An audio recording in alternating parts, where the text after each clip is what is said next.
Bomb Saga by Overton Fuller. With thought of my friends of those days, Phoebe Llewellyn Smith, drowned from the yacht Ennis, stuck in the Dogger Bank, September 1953. Theodore John Cadou, Basil George Mitchell, Harold Hertzmark, Francis Ellick, Kira Gondes, Vilayat Inayat Khan, Nur Inayat Khan, G.C., shot at Dachau, September 1944, Joan Haywood, Rita Page Barton, Patricia Shelford, and my mother, who passed away in September 1967. And for Timothy Dark Smith, whom I did not know in those days. 1. Primrose Hill. In the year of the Blitz I lived at Primrose Hill in Oppidan's Road. The houses facing the guns had lost their windows and stood empty. Oppidan's Road was the first line of inhabited houses. The crashes of gunfire were like an almighty thunderstorm. There was always the drone of encircling aircraft, and now and then the whine of a descending bomb counterpointed the cannonade. In a lull one heard the Hampstead guns and said, "That's Parliament Hill." There was an orchestral concert of the heavens. Hill took up hill, as when the beacons signalled the Armada. 2. The pattern of our nights. From August 1940 till the following May, it was like this every night. The Alert wailed about sunset, and the bombers came about 8 or shortly after dark, and stayed until the sun came up, and the sirens signalled the all clear. 3. Guns sleeping. Sometimes in the daylight I would go up onto Primrose Hill and look at the guns, sleeping, and tried to remember what it had been like up here when there were no guns crowning it, and only the barrage balloons on the horizon to the south warned us of impending war. 4. Dogfight.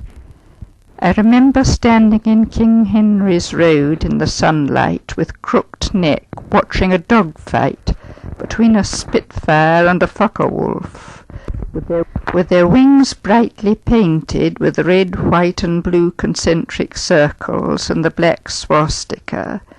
They looked so like toys in a toy shop window, it was hard to realize they were real, yet impossible to turn and go indoors till I had seen which one fell. 5. Landmine. In Primrose Hill, which intersected Oppidan's Road, a landmine took half the street down. A woman in her bed on the top floor of one of the houses was unharmed. The bed had come through all the stories, and when the subsidence was complete, she found herself in bed on the ground with the roof about her head. 6. Rest Centre. Before I was in the censorship, I worked in a rest centre at Harmoud Street.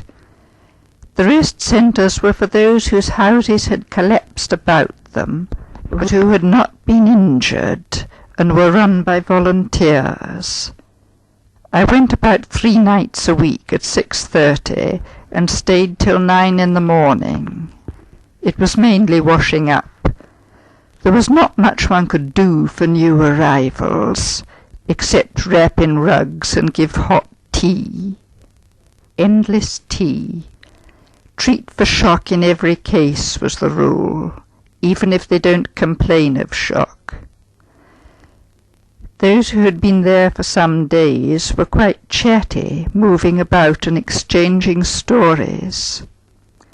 But those who had just been brought in were wordless, and simply sat, staring out of their rugs ahead of them. 7. The Tubes. The tubes were dormitories. I saw them only if I went by underground at night. The families on the platforms spread out with blankets and babies and thermoses, some even playing cards. I was too fond of my nice flat, my nice furniture, and my nice bed to spend my nights and evenings on underground platforms. But for those who used them, they were a sort of jolly club. 8. The Pink Rectangle. Basil, a friend of my then boyfriend, in London for an evening, called. "Shall we go out? Is there a film or play you'd like to see?" I couldn't remember what was on. "We'll get a paper." By Chalk Farm we got a Standard and opened it at the Entertainments Guide. The small cross of light left by the mask over the street lamp hardly lit the page, and we moved under a rectangle of pink lights which had floated out of a quiet sky and came to rest almost directly above us. 4 pink lights, held by an invisible frame to its 4 corners, like 4 pink stars. A square of Pegasus in rows. Holding the page so that the pink shone on it, we went down the theatres and picked out a comedy at the Apollo. Basil said, "I suppose we shouldn't stand longer underneath a flare." The sky was still quiet, but it was half an hour since the alert had sounded. As we walked down towards Camden Town, Basil, who was never the daring type, and is now a don at Oxford, said suddenly, "If we tell this to our children, if we ever have children, they'll never believe it. That we read the Entertainments Guide by a German flare sent to light up the target area. What do they want to hit by Chalk Farm?" "The guns at Primrose Hill." The sky began to drone, and we walked more briskly. 9. Oil Bomb. We came out of the Apollo. The play had been a bedroom comedy aboard a liner. Just as over Shaftesbury Avenue a whining streak came down so close that though we did not see it land, we said, "It's near." We turned a corner and saw a whole house in flames from the bottom to the top. The only time I've seen that. Huge flames sweeping to the sky. "Oil bomb," someone said. It must have been Dean Street. 10. Phoebe. Phoebe at that time was painting my portrait one morning in each week at her flat in Belsize Grove. On a quiet day, 3 muffled thuds caused her to straighten from her easel slightly and ask, "What was that?" "A stick of bombs." "Oh." She relaxed and resumed painting. I'd thought it was perhaps somebody falling down the stairs. After a moment she added, "Before the war one wouldn't have believed one's reactions would be like this. Those bombs may have killed some people, but one can't do anything about it." If someone had slipped on the stairs, one should have helped to pick them up. 11. Phoebe in love. Phoebe came one night when the fleck was heavy. My bell rang, and she was on the step, blue eyes wide with frightened tears. "I've quarrelled with John." He had come to dinner, just gone, shutting the door angrily. I made her coffee while she told me the story. It was the telling that eased. There is no counsel one can give in lovers' quarrels.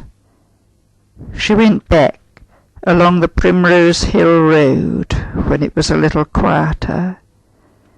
She who had told me one should not go out when fleck was heavy. She was in the Air Ministry, Sinclair's secretary, so one listened to what she said. A piece of one of our own shells bursting could give one a nasty cut, or even cleave one's head. 12. The fire in the city. Mother at Denmark Hill lived in Bomb Alley. The 68 bus was the link between us. She had come to cook lunch for me, and stayed till dusk on the date that has entered into history as the night the city burned. I saw her to the bus, then saw the glow from Overton's road, and knew there was a big fire. A warden rang all the bells, asked us to pack portable necessities, sleep dressed and ready to leave if he came again to say the fire was coming this way. I packed, together with some light clothes, the Tibetan prayer wheel that was a present to my father and mother, and my father's medals, and I took his sword from the wall.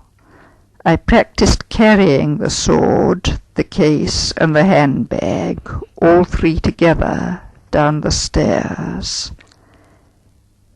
But the red remained in the southeast, and I was more concerned how Mother's bus would get through.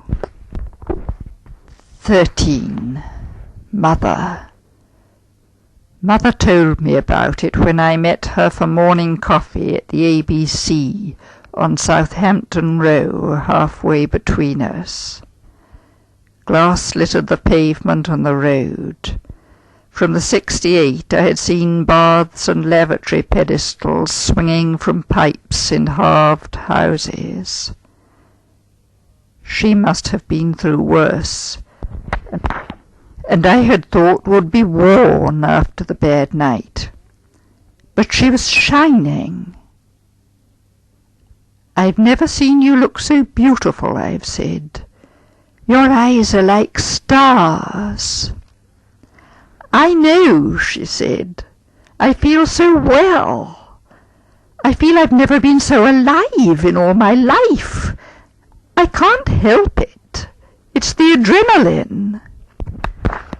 She had seen the fire from the 68 bus as it crossed Waterloo Bridge. She had seen the flames and the dark dome of St. Paul's silhouetted against the blaze all round it. And the flames were all reflected in the water. She hoped the city was empty, but she feared it was also the docks and the poor houses behind them. The terrible thing is that it was so beautiful. I felt it dreadful to be an artist. Wren's dome never had such a setting. 14. The smell. There was a smell of the morning after a noisy night. Wet charred wood, smarting. I remember it the morning after Theobald's Road went. The building's a broken cliff at the corner of Southampton Row. lavatory pans pendant, wet charred wood and hose pipes. The fireman must have been still there. 15. Mother at Ruskin. Mother lived at Ruskin Manor because she liked it. She could have moved, but loved the grounds and the spreading cedar tree, the pre-Raphaelite associations. It was on the route the German bombers took to central London. Sometimes they discharged too early. The hotel was never hit, but a very many-pounder came down in the lake and re-landscaped the grounds overnight. 16. Journeys to Denmark Hill. Mother and I visited each other on alternate Sundays. Riding in the 68 bus, I saw the desolation of the Elephant and the bedroom wallpapers along the Walworth Road. As the bus began to climb Denmark Hill, it passed a pub called the Fox under the Hill. One day it was gone, but drinks were being dispensed from a cellar open to the sky, and a handwritten sign read, "The Fox very much under the hill." 17. The Florist. I remember too a florist. Most bomb-damaged shops had signs out reading "Business as usual." All along Regent Street's grand curve one read "Business as usual" pasted on shops which had little piles of glass on the pavement before their window cavities. But as I cycled past, I noticed in Westbourne Grove, Bayswater, a florist's with a sign saying, "Business not quite as usual." 18. The Fish. Also there were the odd things. Kira, who lived near Kew, told me a fish had come down her chimney, though she lived a long way from the river. 19. Sinister Intimation. Theo was doing some work in Whitechapel. On the telephone he said, "Don't try to come by bus. Come by the underground. That way you'll avoid the traffic diversion." 20. The Walk to Whitechapel. I had forgotten how it happened, but Theo found it in his diary. He called for me in the morning. We took the bus to Kingsway and walked all the way from Kingsway to the London Hospital, Whitechapel. Saw a fire on Holborn still burning in an ashen pile left by the fireman, as extinguished after the night's raid. Made a detour through Lincoln's Inn and came up near the viaduct to see the damage. In Threadneedle Street we peered into a crater. Then we came to Aldgate. Aldgate was roped off. The worst thing either of us had seen. Police and wardens keeping people away. Suddenly we felt like ghouls sightseeing. 21. The Uxbridge Road. Harold was somewhere in England, just beyond Southall, and I cycled out from Primrose Hill to see him. I was surprised to find how far west the damage extended. There were crumbled shops at Shepherd's Bush, and all along the Uxbridge Road were patches of glass. At Acton it was so bad I did not think I should get through without a puncture. 22. News. I remember telling people St. Paul's was still there. I told some of the girls at the Red Cross. Just before I started at the censorship, I was for a short while at the Red Cross in St. James's Palace. Girls who didn't cross the river on their way to work didn't know. I'd looked from Primrose Hill before I cycled down. What people who weren't here during the war don't realise is that there was no news concerning the effects of bombing. When one turned on the 8 o'clock news every morning, it said, "There was enemy action over southern England during the night." One's newspaper gave one the same statement.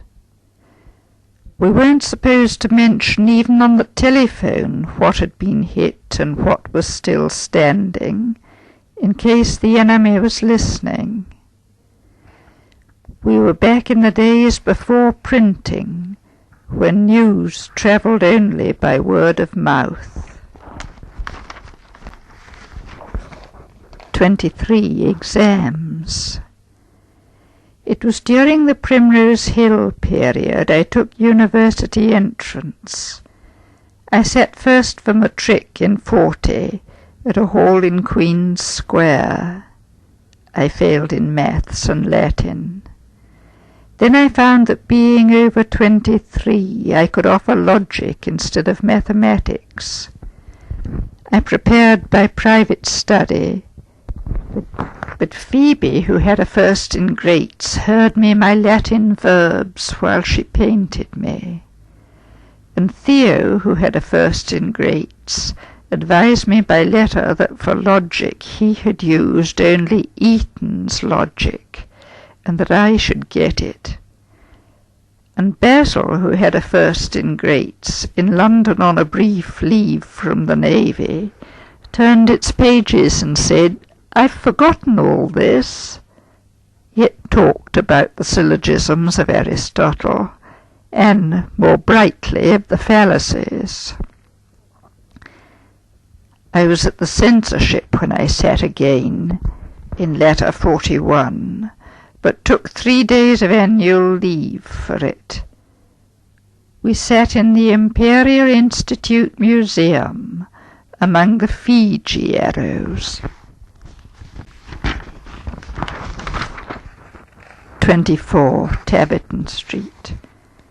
When I came down to the WC1 area to live at Taverton Street, nearer the office, I missed the guns. In fact, the Blitz proper was ending. Sticks of bombs fell seldom in 42. I could hear Primrose Hill faintly and felt demoted. Volunteered for the St. Pancras Civil Defence. 25. Cursitor Street. At the shop in Cursitor Street I bought some ancient Egyptian figurines and 3 scarabs. I asked Joan to choose one of the scarabs. She took the light tawny red one, which was like her hair.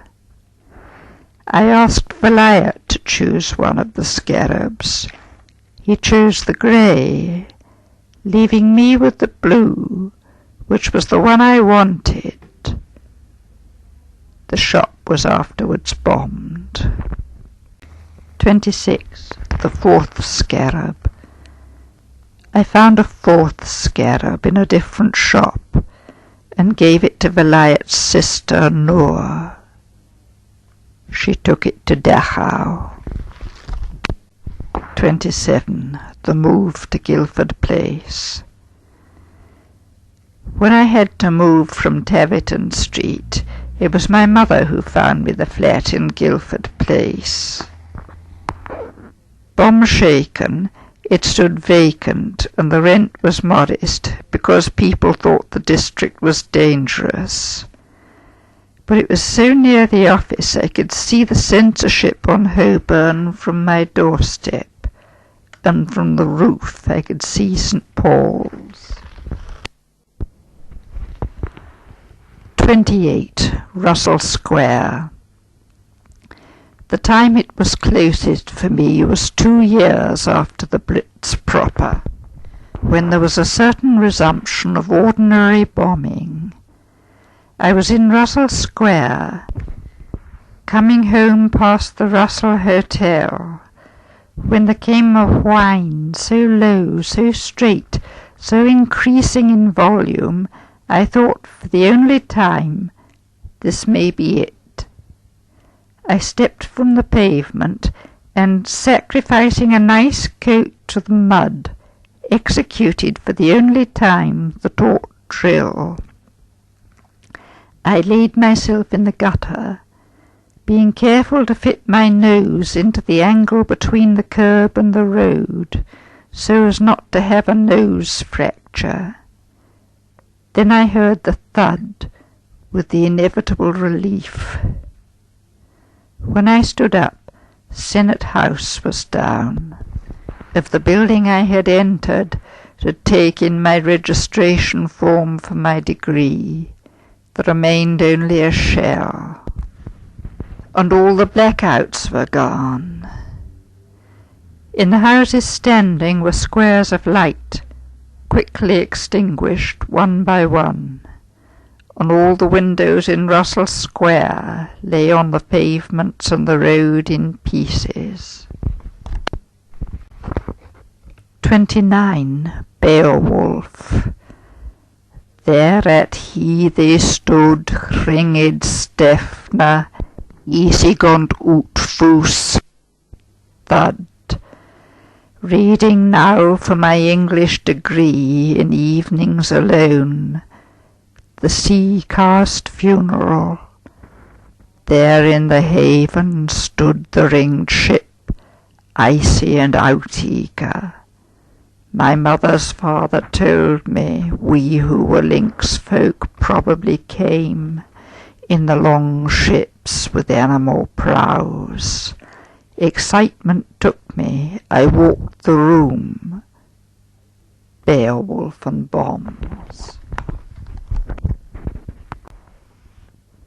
30. St. Pancras.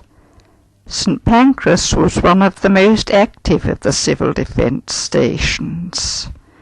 I was on a rota one night in 8, but for duty with a team. Apart from that, there were instruction classes. You are not fire watchers. The name was badly chosen. You are fire fighters. On Saturday afternoons, fires were made for us to crawl to and extinguish in the bomb sites. 31. Judd Street. What I really hated was getting out of my warm bed if I could hear bombs when it was my night, and going to stand on a cold doorstep outside Jessel Buildings in Judd Street. It was left to conscience, but the other two always turned up, and I was number 1. Sometimes it was drizzling with rain. 32. Guildford Place.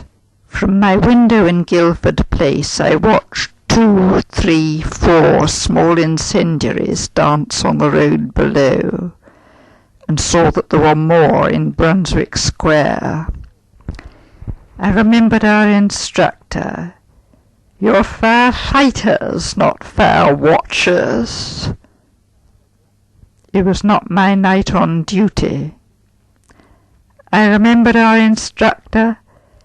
Don't interfere with a firebomb which is another team's responsibility, unless asked to do so. Nobody was looking after the incendiaries below, but they were hardly larger than unruly fireworks on Guy Fawkes night. I filled a bucket, prepared to go down if they jumped on the step and caught the door. They danced and danced on the road, and died, having spent themselves. 33. Mr. Murray. I thought I should attend the extra courses of instruction on organisation for firefighting, but grudged the added evenings away from Beowulf and Werner's Law. They were in a room behind St. Pancras Church. One night there was a Mr. Murray to give us some new briefing. While I was walking back through Burton Street, more bombing started. It was not my night to be on duty, so did not concern me. After I had gone to bed, it grew heavier. Nervous suddenly, I reached out for my tin helmet and put it over my face as I lay in bed, to protect my looks at least. Then suddenly sat bolt upright, saying, "God bless Mr. Murray," and trying to visualize a Christian cross over him. I wondered why I had done this. I prayed for those I loved each night and morning. Next evening I had to call at St. Pancras again. Somebody told me Mr. Murray had become a casualty on his way home. It wasn't a bomb.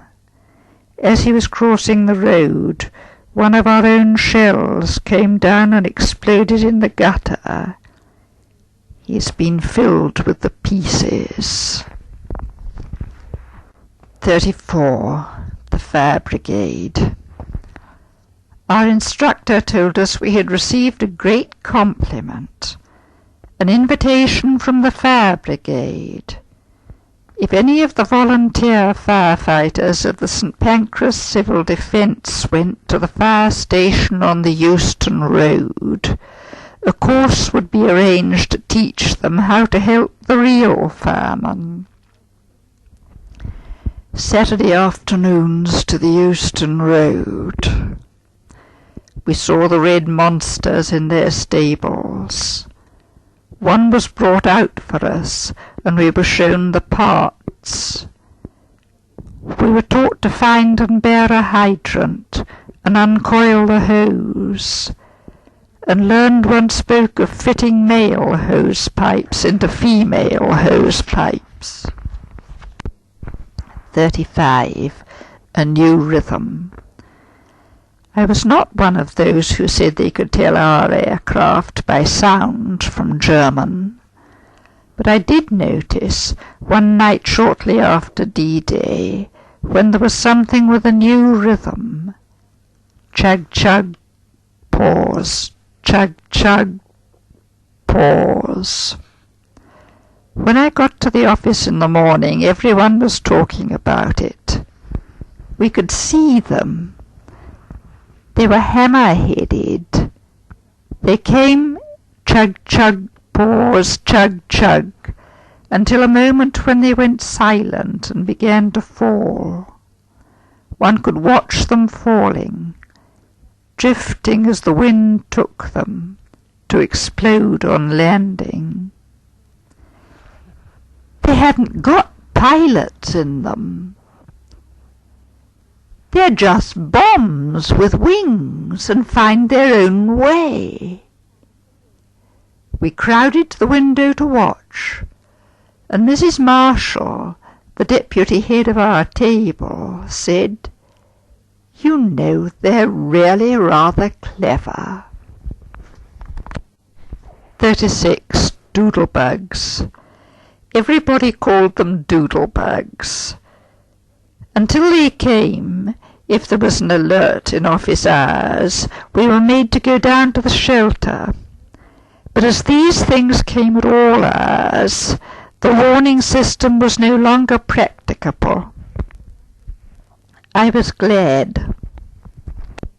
It was the end of the alerts and the all clears.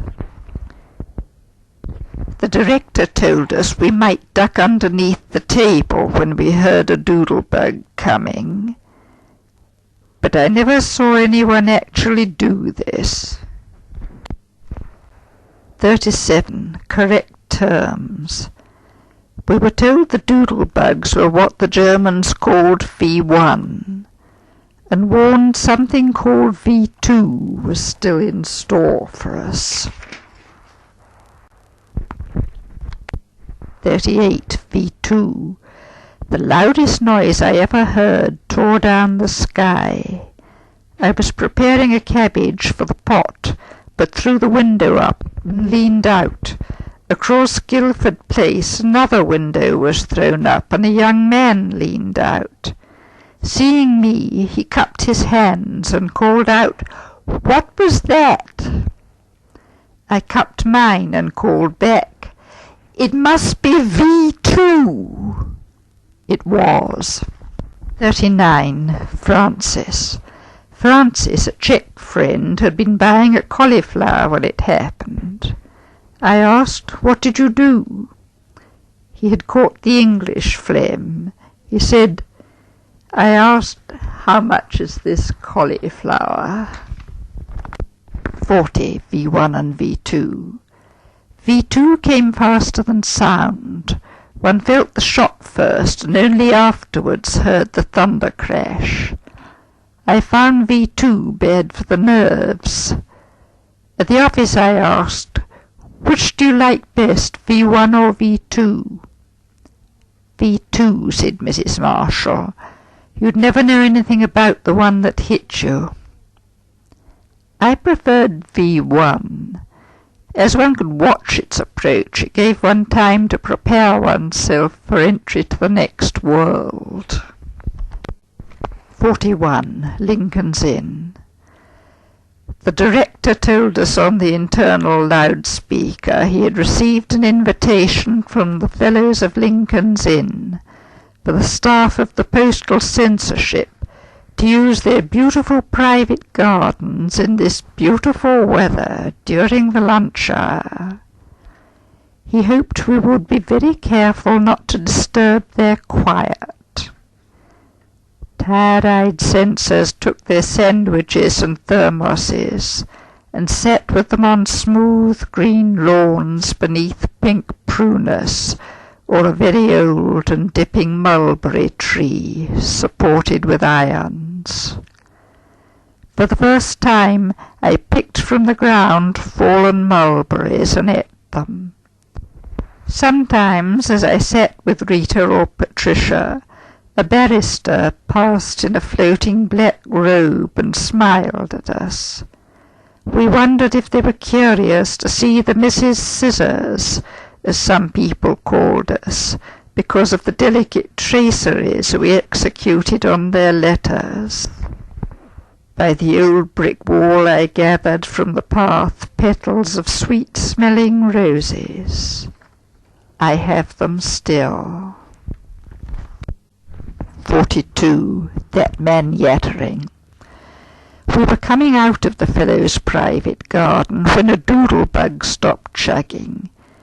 It passed over a man standing on a chair talking about religion at the corner of Lincoln's Inn Fields people sometimes use as though it were Hyde Park Corner, and came down somewhere in the bushes behind him near the tennis courts. Patricia gasped, "That man yattering there didn't even break his sentence." Then she straightened and said, "That's why you can't break the spirit of the British people." I remember gazing at her, thinking, this is propaganda talking. Then, it's true, why quarrel with it? The only time I heard it gush forth like that spontaneously. 43. The Air Ministry. Suddenly we rocked. We were on the 5th floor of the censorship building on Holborn, and I thought we were coming down.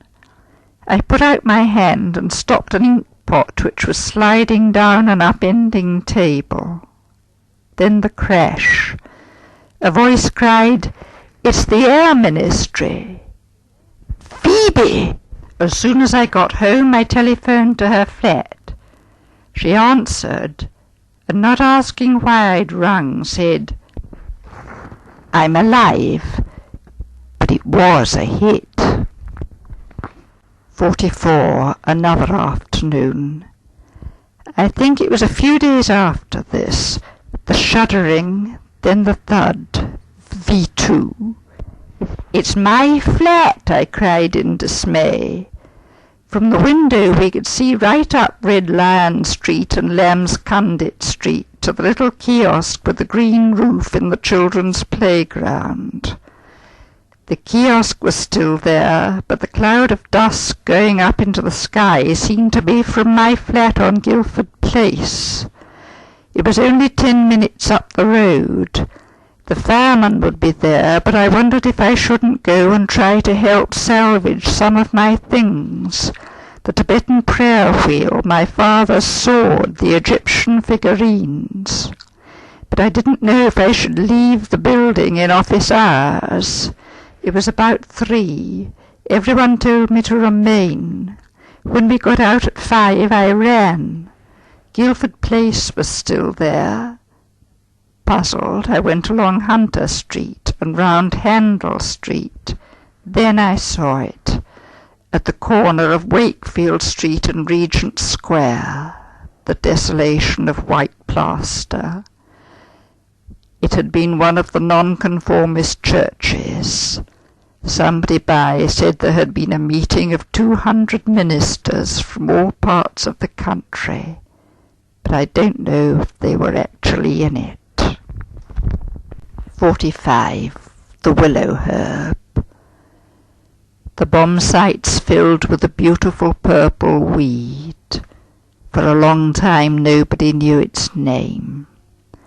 It was tall and graceful and bending, between a heather and a foxglove colour, and had pendant blooms. It swept up to St. Paul's from behind and before. I walked sometimes to Newgate to look up at the dome from deep among the swaying heads. It seemed the city's emblem. People made their own names for it. The flower of London, London's pride. But it was not what gardeners call London pride. I, in private blessing, called it Angel's Fingers, because it healed and hid the scars of war and brought beauty where ugliness had been. People bought botanists' books to look it up, and it came to be agreed it was the willow herb or rose bay. Later came ragwort and bracken. All along Theobald's Road and in Red Lion Street was willow herb and ragwort and bracken. I loved it each day as I walked between Guildford Place and Holborn. With the nodding flowers came butterflies.